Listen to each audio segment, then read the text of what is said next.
nocturnal hackathons just corporate theater, giving the illusion of innovation while in reality they are busy work without real purpose or benefit, compounding stagnation instead of breaking it? Welcome back to Code Red, Technology, Madness, and the Future of Humanity.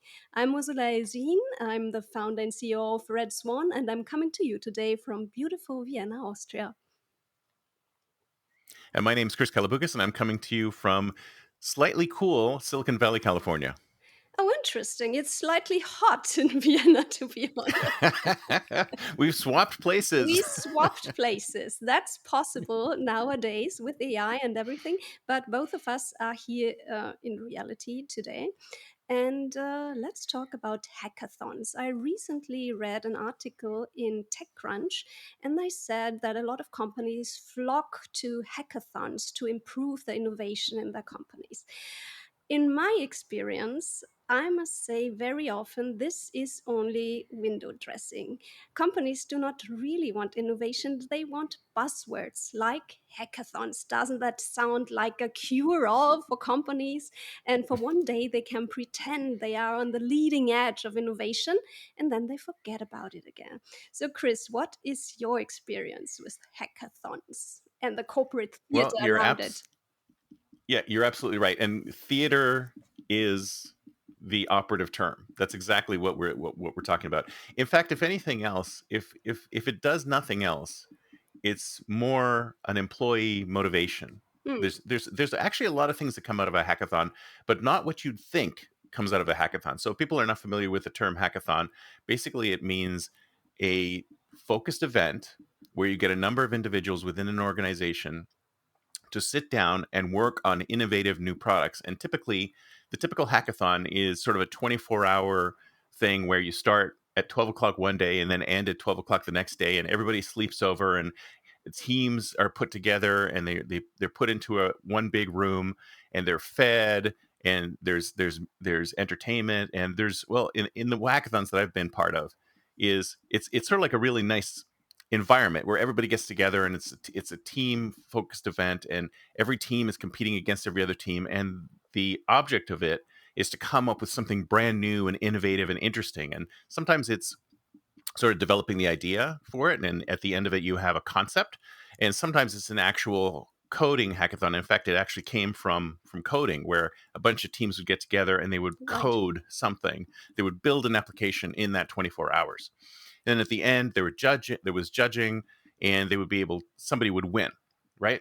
Hmm. And that's the sort of the classic hackathon. And of course, the term itself has been used for all sorts of things. I mean, I remember at one time I was at Yahoo, and we had code hackathons all the time. And at one point, we actually had legal hackathons where the lawyers got together to come up with ideas and do presentation decks at the end. And we had product managers do Wow. hackathons to come up with products at the end. So they kind of stretched the word Yes. hackathon in lots of different ways.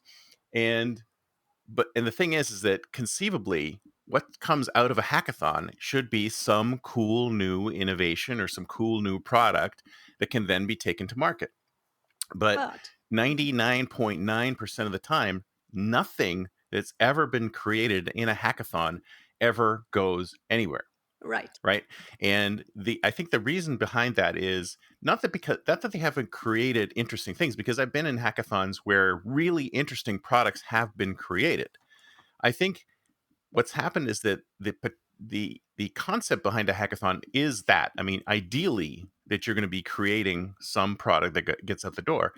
But the problem is that once the product has been created, once it's been envisioned and developed, that's when you run into sort of the internal systems of the organization, which go, okay, now it has to be vetted 6 ways to Sunday, and there's really no way this product can actually turn into something real. It's very rare that anything gets out of it. So what ends up happening is that these things pivot from well, let's see what we can generate out of it, to, wait, rah, rah, rah, let's turn it into some kind of team building exercise where Hmm. we can get a bunch of employees feeling excited about the innovation happening at our company. So it's kind of it's sort of like the ideal hackathon does generate those items, and I think a lot of companies go into it thinking that something is going to come out of it, but the typical result is just sort of increased innovation in that little capsule for the employees, and maybe a motivational thing for the employees, and maybe it's helpful for them to actually take what comes out of these hackathons and take a few sort of key ideas from the hackathons and go, here's what we're working on, or here's what we're thinking about, just to make the company look cooler and more interesting externally. So not only for the investors, but also for potential employees, right? Because you've got potential employees looking at, well, do I want to work at this company? And they hear about in the news that, oh, we have this hackathon and we've generated these products and this is cool. So it covers a lot of marketing fronts, and it covers a lot of things on the marketing front, and it covers a lot of things on the employee motivation front. But when it comes to actually generating real innovative new products, it's extremely rare in most companies, at least the ones I've experienced. I totally agree. I was involved in a lot of these kinds of innovation and participation processes as well. And let's not forget the absurdity of asking your employees to come up with ideas, and they are all excited as you describe it, and then you do nothing with it. You just pat them on the Mm. back, give them a slice of pizza, thank them for their ideas, and like this, it really becomes also an exercise in futility. I think it can be very frustrating for the employees. Actually, when we did it, not only for employees, but for big groups like Ask Citizens of Vienna to come up with ideas, they put all their heart into these ideas. And then, of course, they expect that something will happen with that. So people just really got frustrated and, of course, angry also. So, how could we get out of that? How could we keep the motivation? How could we take what we learned is you have to make it very clear what you're going to do with these kind of ideas. What's your take on that?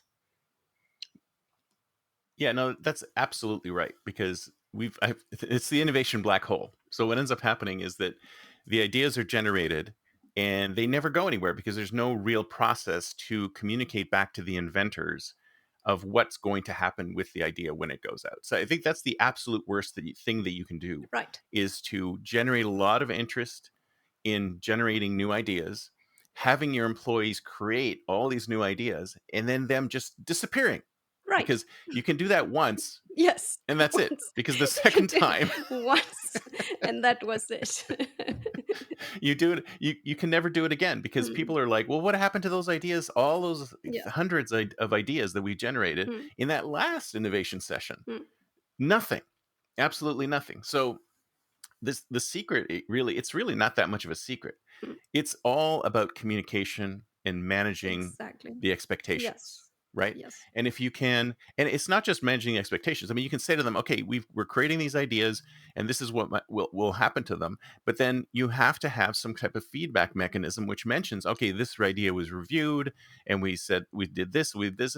So really all the inventor wants to know is that something happened to the idea, whether it was shelved for a particular reason or not, or because you know they need to know what happened, Exactly. right? Yes. It just goes into these black holes, and they get no response. They have no idea what happened to it, and they think to themselves, well, why would I do this again? Why Yes. did I do this? What it's What was just the point? yeah, I just worked overtime, and the company didn't do anything with it. So as you said, people get excited and then get frustrated.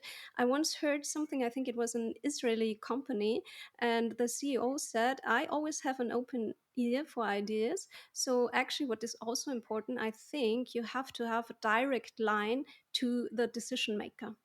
If you have someone like the CEO who says, this is a good idea, we will found a new startup with this idea, I think that's really great. What do you think of that? Oh yeah.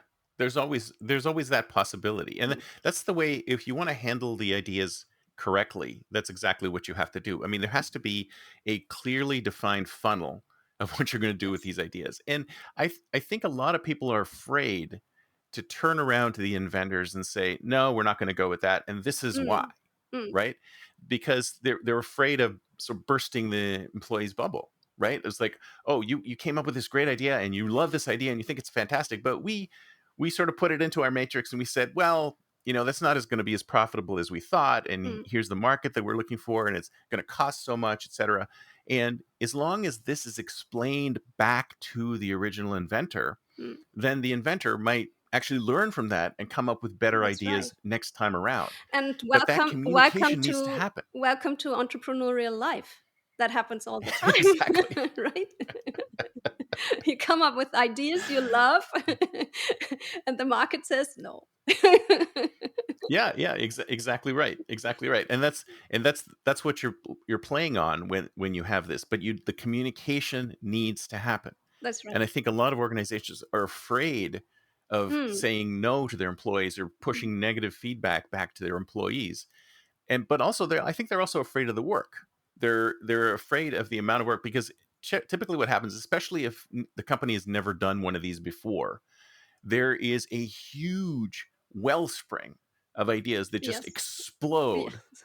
out in this initial session. But it's When like, you ask them. you Yeah. haven't been listening Mm, to us for all this time, and now you're saying we're listening.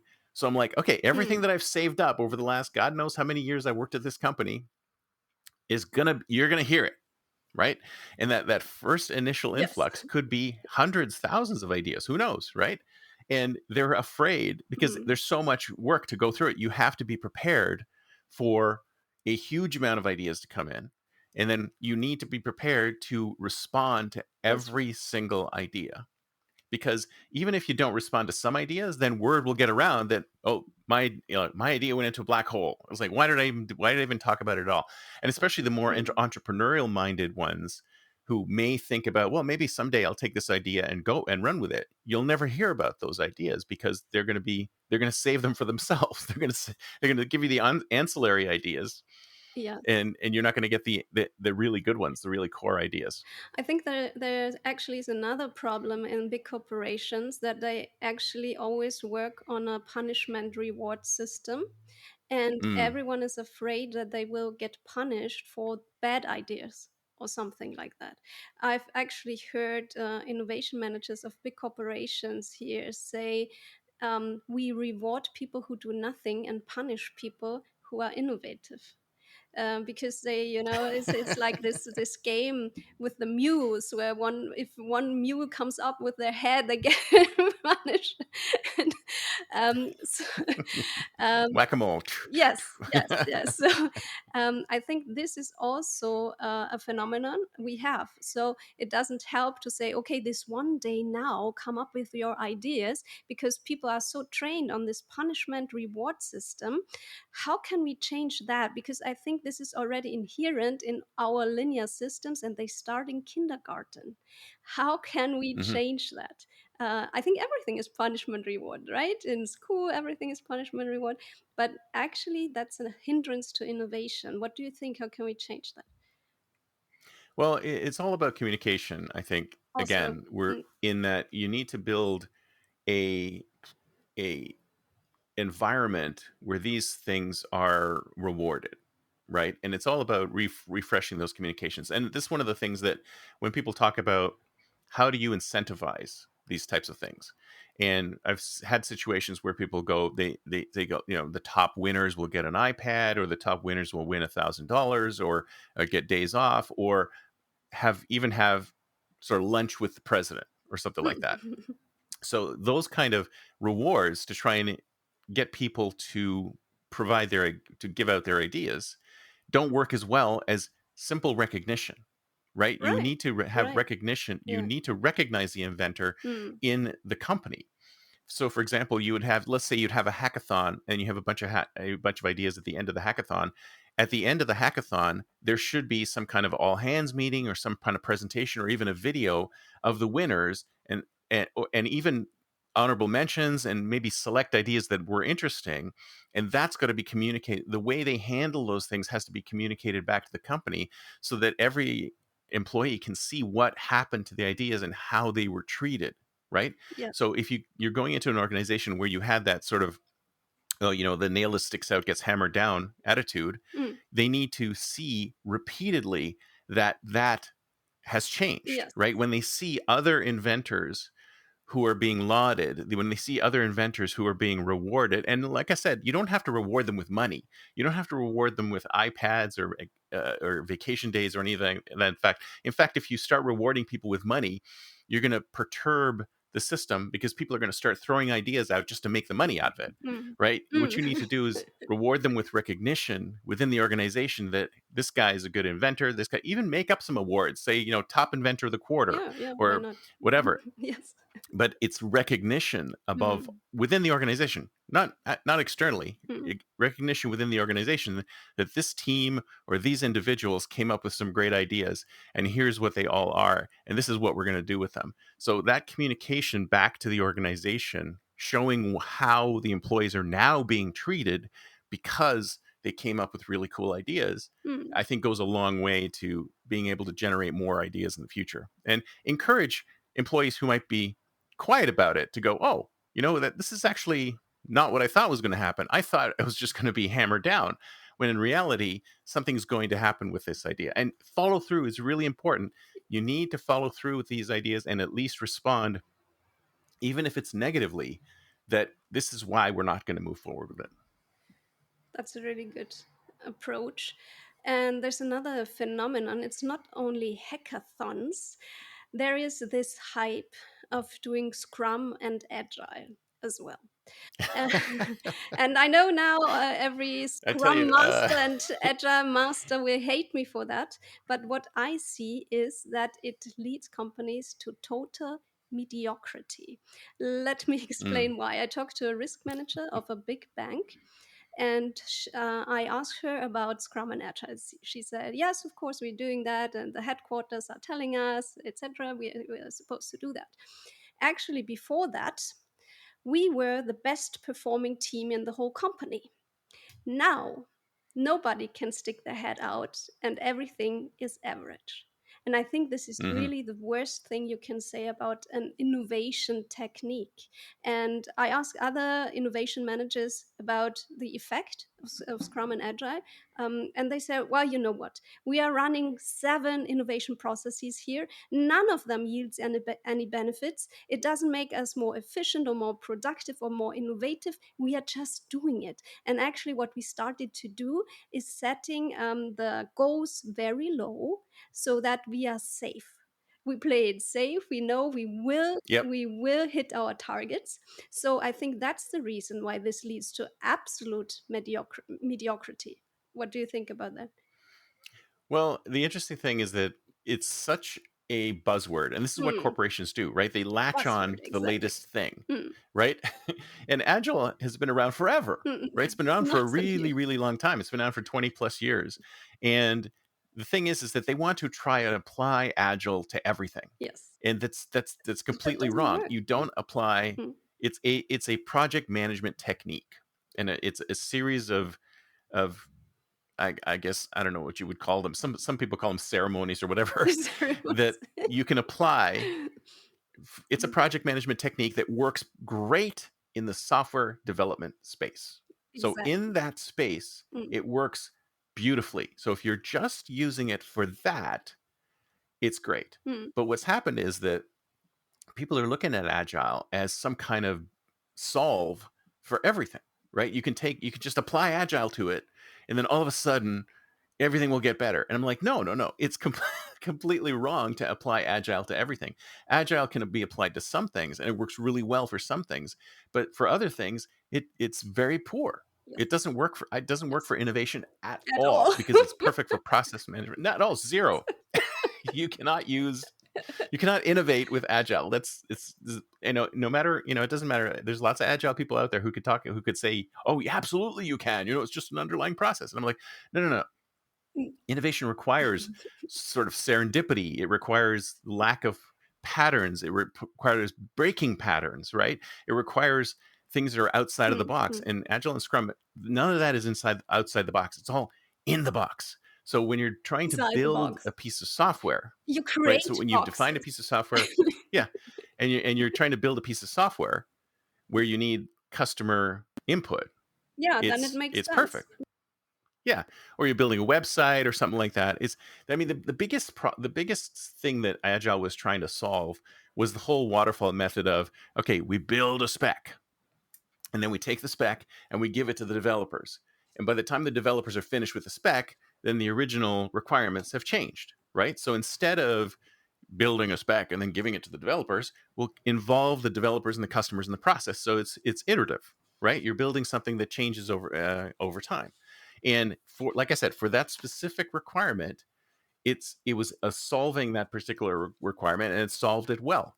But when you try to take this thing and put it into other things, like something as crazy and chaotic as innovation, then you kind of ruin it, right? Exactly. You ruin it. Thank you. That's absolutely true. And I think there are different processes for different needs. And Agile and Scrum has its place, but it's really not for everything, and it's not really innovative. It's not an innovation methodology, Yeah, actually. and I think it's pretty sad that all these companies are trying to sort of shoehorn it into everything. Exactly. And I mean, Exactly. there's lots of organizations that I've worked with Mm.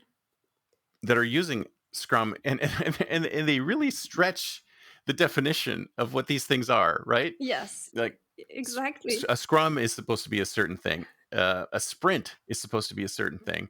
Daily stand-ups are supposed to be certain things, right? Right. And there's certain specific things that you're supposed to do in a daily stand-up, right? I mean, the specific in a daily stand-up, it's supposed to be a very short meeting. Everybody's standing up, and you do three things. What did I do yesterday? What am I going to do today?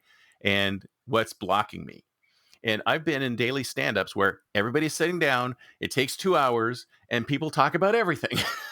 So I'm like, but they still call it a daily Stand up. stand-up. It's like, okay, Did you stand for 2 hours?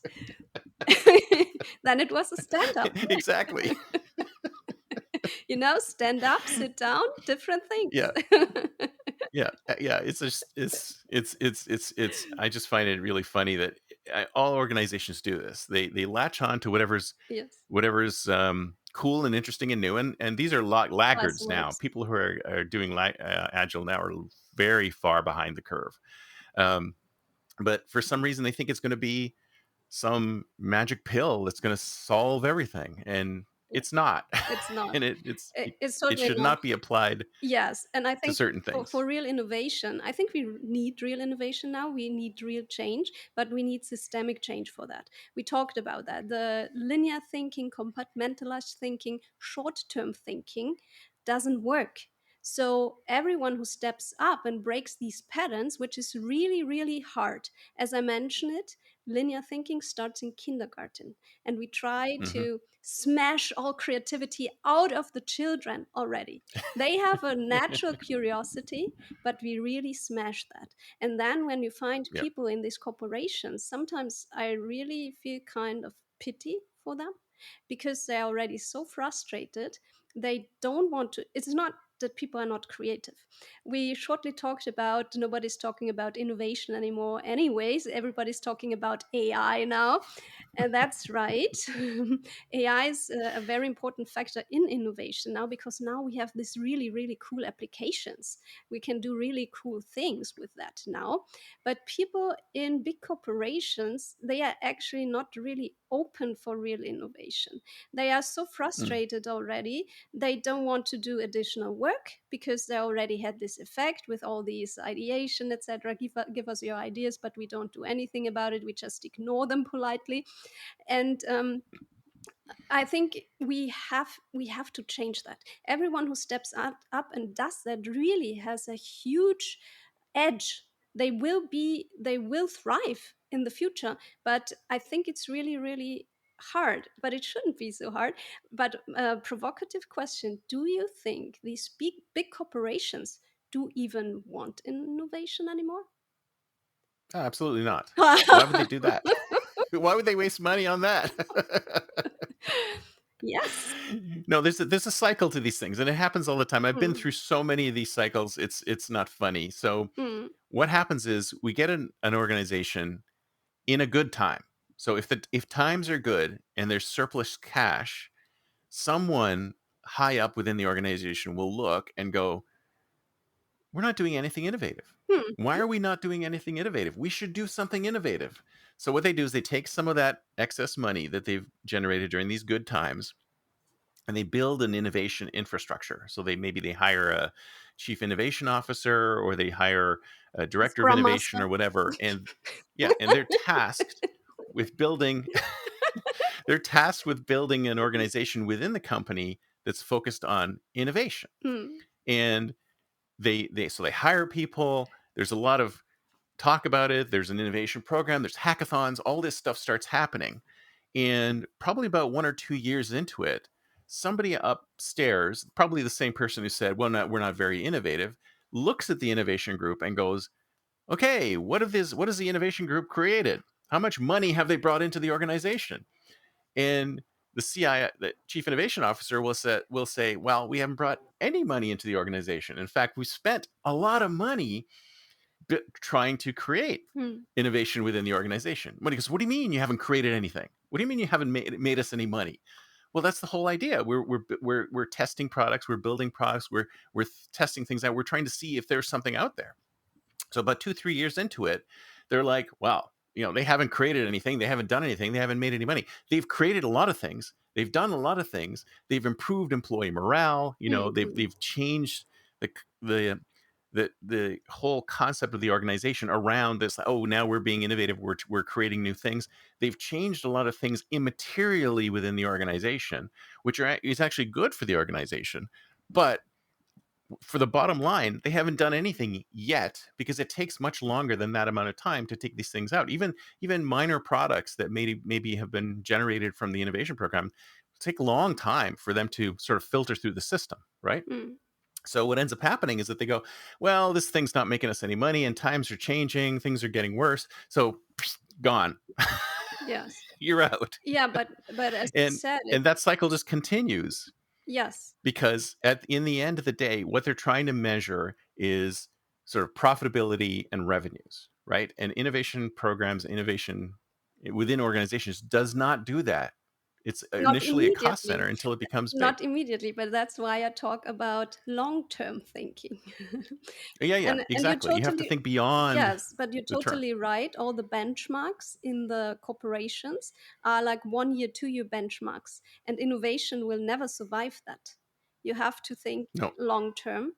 But I also think, what is the alternative? If we do not do innovation, it will lead us to demise in the long run. Because, as The Economist writes, 30% of the corporations in the Fortune 500 list of 5 years ago are missing today. And for every successful turnaround, there are two declining firms that do not recover. That means there is no such thing as a safe 9 to 5 job. And there is no such thing as a company too big to fail. That means the yeah. alternative to innovation, to long term innovation, actually is demise. And it will actually, also big corporations, they will fail if they do not wake up Oh, now. eventually. So, And that's the thing I always try to say is that what you're doing in your innovation group, it's the word incubator is actually really accurate yeah, because what you're doing is you're incubating the future of your own business, yes. right? So your business Unfortunately, is it has going, become another buzzword, but of course, but it's exactly what you're doing. It's kind of like procreation, Hmm, right? yes, It's like a business. Imagine a business like a human being, right? So a human being is born, it goes through a young period, it goes through a middle age period, and then eventually it dies, right? And if you don't use innovation to build your future business, then eventually your company will die. So what you're building exactly. within your innovation group is the company's future is what you're building within that No, organization, exactly. right? So even in companies like banks, they make a ton of money. They're huge, and even that is being disrupted by new players in the space. So if they're not building innovative new services that target specific markets, all of their customers will age out and they'll disappear. So every single organization needs to have an innovation group, which basically is thinking about the future of where that organization is going, where it's going next, what it's going to do next. And if you think about it, it's kind of something the CEO should be doing in the first place, right? The C-suite shouldn't be focused so much on the day-to-day execution of what's going on. They're the ones who really should be looking into the future and going, where is this company going? Where's it going to be Hmm, in 5 years, 10 years, 20 years, 25 years? They're the ones who really should be doing that. But since they aren't, then you need to hire a chief innovation officer or a chief futurist or whatever who can actually look in that direction and then give them some power to be able to move resources around in such a way that this stuff actually gets worked on and is turned into something. I think Peter Thiel wrote Zero to One, and somewhere in that book, he talked about how an organization should actually be split 50-50 between who makes the money today and Mm. who's going to be making the money tomorrow. And so fully half of the organization should be working on what it's going to do next as opposed to Right. what it's doing. And now you've got maybe 1%, 2%, or Mm. 0% Mm. within the organization working on what it's going to do next, So my which is summary, sad. which is very sad, exactly. And my summary for this episode is innovate or die. Would you like to close on a more positive note, Chris? Well, and I think that the one thing that people, and the one thing I've also seen is that you have a lot of M&A activity happening. So what Mm. ends up happening is a lot of organizations innovate from without, right? So there's an M&A group within each organization which looks at promising new companies and goes, well, that looks interesting, that looks interesting, that looks interesting. So these companies outside the organization are innovating, and then they'll snap those up in a second, right? Mm. So I was at Yahoo once when what ended up happening is that we had innovation, we had hackathons, innovation programs where employees would generate ideas and they would be great ideas and they would go into the filter and we would filter them. And I ran the group, so obviously everything was looked at and communicated with properly. But what ended up happening is that they went out and bought a little tiny company in the UK. I think it's like a one-person company for $45 million or something crazy like that. And it was a young guy who'd come up with an algorithm, a summarization algorithm to summarize news articles. So Yahoo News fingered him and said, "Oh, this is really cool. We should Mm. bring this guy in." Right? And they bought the company, they gave him the $45 million, made him a Yahoo employee. And I right after that, I heard from somebody who'd submitted the exact same idea a year ago internally within the innovation program saying, well, No. why didn't they just build the idea that Yes. I submitted a year Mm. ago instead of having to spend $45 million to hire this guy? Oh gosh, that happens a So lot you too. can guess that the Mm. guy was really kind of disgruntled because you're like, A why'd you little give bit. me like $1 million? I would give you the idea. Wow.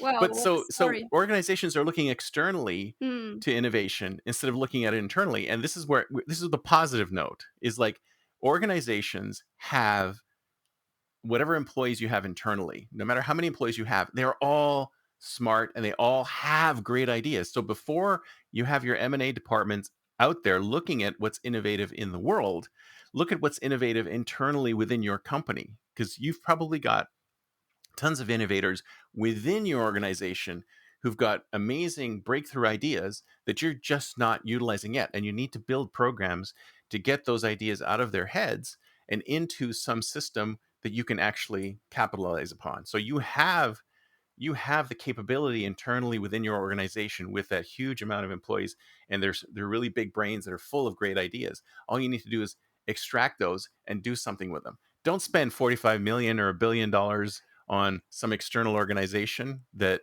may or may not solve your problem. You have the brain trust within your organization today. Just tap it. Yes. Yes, companies wake up. You have creative people. Everyone is creative. It is not true that people are not creative anymore, but you have to let them do it. And if you would like Exactly. to have some guidance and create serious visions and future scenarios for your business, we are here. Just drop me an email to office@redswan.at and we can talk about the options. So that's it for today, lovely people. It was a pleasure. It was a pleasure to have you, Chris, on the show, as always. Um, Thank you. I wish everyone a good day or a good night, and in any case, a good life. See you next time.